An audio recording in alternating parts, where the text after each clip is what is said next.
Greetings all. Welcome to Aquarian Diary. I'm your host, John Irving. It is August 17th, 2023. This was recorded on August 16th. I will be showing some dates on the screen at various points. If that matters to you, you may want to view this on YouTube. Something very interesting happened in my spiritual practice a few nights ago, and I felt like I should share it. What happened was that I was shown very clearly how to detach from my emotions or emotional responses to external stimuli. That may sound trivial or trite, but let me explain. The concept of spiritual detachment is not unfamiliar to me. Anybody who studies or reads about spirituality will come across this idea, which is effectively remaining objective and detached from what is occurring in our lives. And I have experienced that many times in meditation and otherwise. However, what occurred the other night in my spiritual practice was very unusual, because I felt like I was being shown this very deliberately and intentionally, and it was kind of mechanical. As anyone who listens to me knows, I've stated that I do a lot of reading about current affairs because I'm fascinated with what is happening in the world. I want to know why it's happening, and I want to know what the implications are. So these trends are very important. But increasingly, I've been noticing that we're seeing more and more expressions that are very extreme. Anyone who follows the news will understand what I'm talking about. And it's very easy to get into an emotional state when doing this, because it can be very disturbing and upsetting. Polarization, as I have stated before, is actually increasing, and I did a whole episode on that. So the darkness in humanity is becoming more and more self-evident, and it can be quite shocking. I can't really describe this sort of technique I was shown, but I applied it in my spiritual practice, and I found I was able to hold thoughts in my mind while remaining detached from them emotionally. So it wasn't necessary for me to, for example, turn off my intellect to do that. And that's the key. We need to remain aware, but we also need to make sure that it does not take too much of a toll on us, emotionally or otherwise. The reason I'm sharing this is because this experience was very striking to me. Like I said before, these are not new concepts. After my spiritual practice, I was contemplating why I had that experience, and the next thought I had was, it's because we're going to be going through a period where there is going to be a lot of drama. And that is self-evident as well. So I sense that there's going to be a lot of things happening that could be quite shocking, and that we need to be prepared for that, and that we need to know how to be aware without being disempowered. And that's why I'm sharing it, because I suspect that a lot of my listeners are people like me, and we're going to need to practice some high-level detachment to get through whatever is going to be occurring in the coming weeks and months, or even years. So it's a bit ominous, because it implies that there may be a lot of rather shocking things that are going to be occurring in the near future.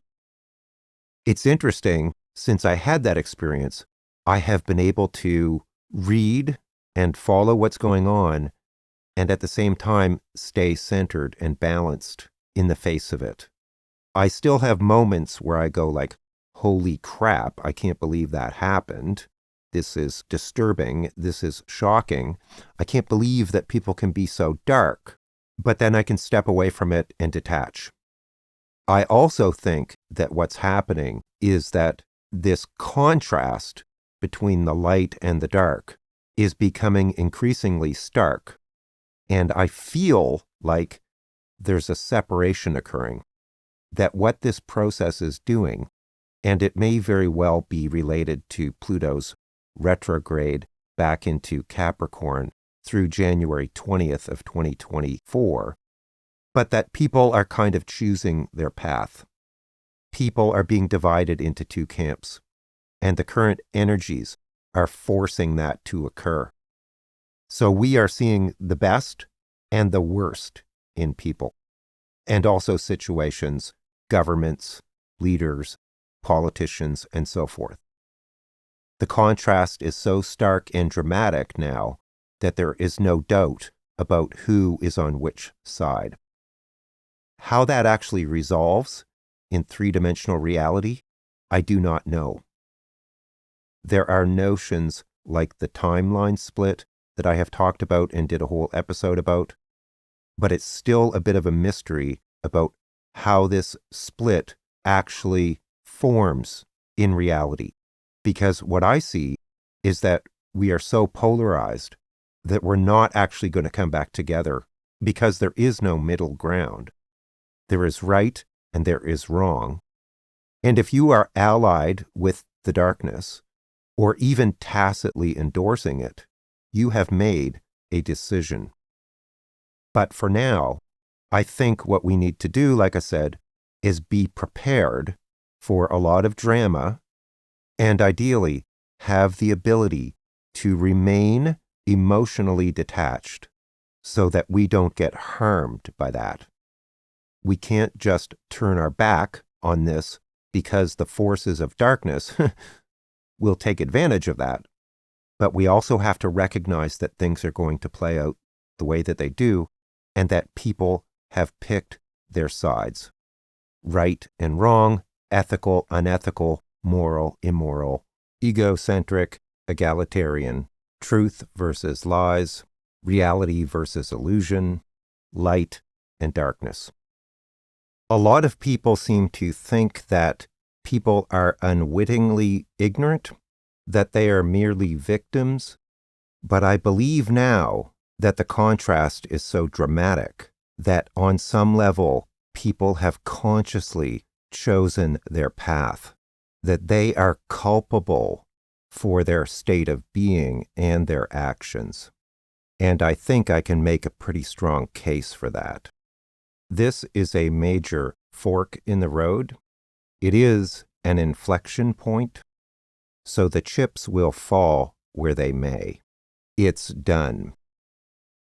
So that's what I wanted to share. If anyone is feeling anything similar, please let me know.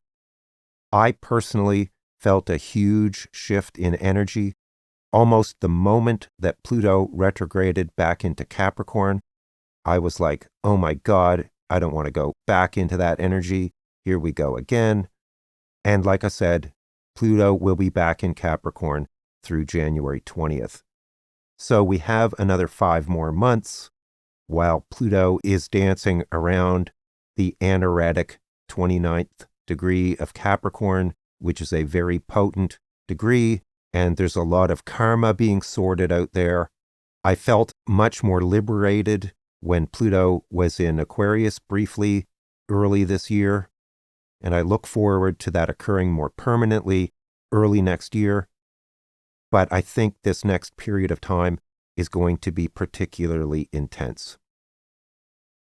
I also want to mention that earlier today, I had a regression session with Dr. Nadine Sullivan, who I featured a conversation with on my channel recently, and it was really interesting.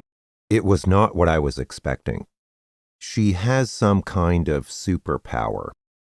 We didn't have a lot of time to debrief after the session because I had another appointment. So I'd like to do that before I comment on it further. But I would highly recommend that you check out her services. I'll put a link to her website in the episode description. It was really amazing. Someone tried to do this with me years ago, and it was very difficult for me to get into a regressed state. But with Nadine, it was almost so easy, I was a bit shocked. Definitely check it out. Very interesting. So thank you very much for that, Nadine. Also, just a heads up, Mercury will be retrograding in Virgo in just under a week, August 23rd through September 15th, padding on both ends to allow for stations. I'm sure most people who listen to me know the drill. I look forward to your comments, feedback, input, and thank you very much for all your support, as usual. I'll put links in the episode description to any related content, and if you're interested in a reading with me, I'll put a link to that as well. Many sincere thanks to everyone who supports me, especially my YouTube members. Thank you very much. Take care, all the best, and I'll talk to you again soon. Bye for now.